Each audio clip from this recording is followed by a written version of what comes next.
ರಾಷ್ಟ್ರವ್ಯಾಪಿ BSNL 4G ಸೇವೆಗೆ ಚಾಲನೆ ನೀಡಿದ್ದು ಚಾಮರಾಜನಗರ ಜಿಲ್ಲೆಯ ಕೊಳ್ಳೇಗಾಲ ತಾಲೂಕಿನ ಅರೆಪಾಳ್ಯ ಗ್ರಾಮದ ಟವರ್ ಅನ್ನು ವರ್ಚುವಲ್ ಮೂಲಕ ಪ್ರಧಾನಿ ನರೇಂದ್ರ ಮೋದಿ ಉದ್ಘಾಟಿಸಿದರು.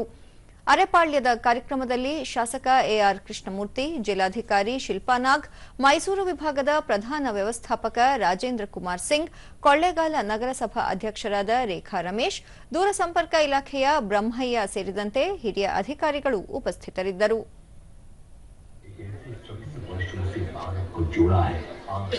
विकास के इन सारे कार्यों की उनका एक बहुत बड़ा सपना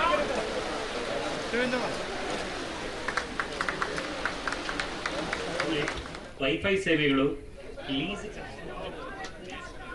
ಸಾಕಷ್ಟು ವಿವರವಾಗಿ ತಿಳಿಸಿಕೊಟ್ಟಂತ ನಮ್ಮೆಲ್ಲರ ಬಳಿಕ ಎಆರ್ ಕೃಷ್ಣಮೂರ್ತಿ ದೇಶದ ಉದ್ದಗಲಕ್ಕೂ 4G ತಂತ್ರಜ್ಞಾನ ಸೇವೆ ಆರಂಭಕ್ಕೆ ಪ್ರಧಾನಿ ನರೇಂದ್ರ ಮೋದಿ ಅವರು ಚಾಲನೆ ನೀಡಿದ್ದಾರೆ. ಮೇಡ್ ಇನ್ ಇಂಡಿಯಾ ಪರಿಕಲ್ಪನೆಯಡಿ ಸ್ವದೇಶಿ ನಿರ್ಮಿತ ನೆಟ್ವರ್ಕ್ ಹೊಂದಿದ್ದು ಭಾರತ್ ಸಂಚಾರ್ ನಿಗಮ್ ದೇಶದಲ್ಲಿ ದೊಡ್ಡ ದೂರಸಂಪರ್ಕ ಸೇವಾ ಕ್ಷೇತ್ರವಾಗಿದೆ ಎಂದು ಹೇಳಿದರು. ನಾವು ನಮ್ಮ ದೇಶ ಮುನ್ನಡೆಯಬೇಕು ಅಂತಕ್ಕಂಥ ನಿಟ್ಟಿನಲ್ಲಿ ಇವತ್ತು ಭಾರತ ಸರ್ಕಾರ ಇವತ್ತು ನಮ್ಮ ದೇಶದ ಈ ಒಂದು ತಂತ್ರಜ್ಞಾನಕ್ಕೆ ಹೆಚ್ಚಿನ ಒತ್ತನ್ನು ಕೊಡ್ತಾ ಇರ್ತಕ್ಕಂಥದ್ದು ನಿಜಕ್ಕೂ ಕೂಡ ಒಂದು ಗೌರವ ತರುವ ವಿಚಾರ ಭಾರತೀಯರಿಗೆ ಇರತಕ್ಕಂಥದ್ದನ್ನ ಕೂಡ ಇಲ್ಲಿ ಸ್ಪಷ್ಟಪಡಿಸಲಿಕ್ಕೆ ಬಯಸ್ತೇನೆ. ಶಿಲ್ಪಾ ನಾಗ್ ಮೊಬೈಲ್ ನೆಟ್ವರ್ಕ್ ಸೇವೆಯನ್ನು ಸುಧಾರಿಸುವ ನಿಟ್ಟಿನಲ್ಲಿ ಬಿಎಸ್ಎನ್ಎಲ್ನ 4G ಸೇವೆ ಮಹತ್ತರ ಪಾತ್ರ ವಹಿಸಲಿದೆ. ಇದರಿಂದ ಕಾಡಂಚಿನ ಗ್ರಾಮದ ಜನರಿಗೆ ಅನುಕೂಲವಾಗಲಿದೆ. ಅಲ್ಲದೆ ಮಕ್ಕಳ ಶಿಕ್ಷಣ ಸೇರಿದಂತೆ ಇನ್ನಿತರ ತುರ್ತು ಸಮಯಕ್ಕೂ ಅನುಕೂಲವಾಗಲಿದೆ ಎಂದರು. ಬಿಎಸ್ಎನ್ಎಲ್ 4G ಸ್ಯಾಚುರೇಷನ್ ಈ ಪ್ರಾಜೆಕ್ಟ್ ನಡೀತಾ ಇದೆ. ದೇಶದಾದ್ಯಂತ 1 ಲಕ್ಷ ಟವರ್ಗಳನ್ನ ಇವತ್ತು ಉದ್ಘಾಟನೆ ಮಾಡಿದ್ದಾರೆ.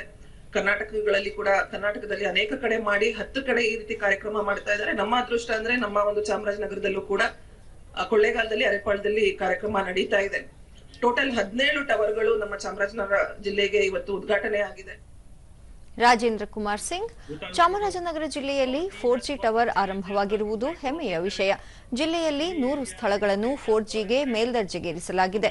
ಇದರಿಂದ ಗ್ರಾಮೀಣ ಭಾಗದಲ್ಲೂ ಸುಲಭವಾಗಿ ಮೊಬೈಲ್ ನೆಟ್ವರ್ಕಿಂಗ್ ಸೇವೆ ದೊರೆಯಲಿದೆ ಎಂದು ತಿಳಿಸಿದರು. Nationally, this project is a milestone where nearly 1 lakh 4G towers are being launched across the country. Out of that, nearly 700 are in Karnataka, and these are serving and nearly 22 million subscribers, 2 million of whom are those who have access to digital services for the first time after independence.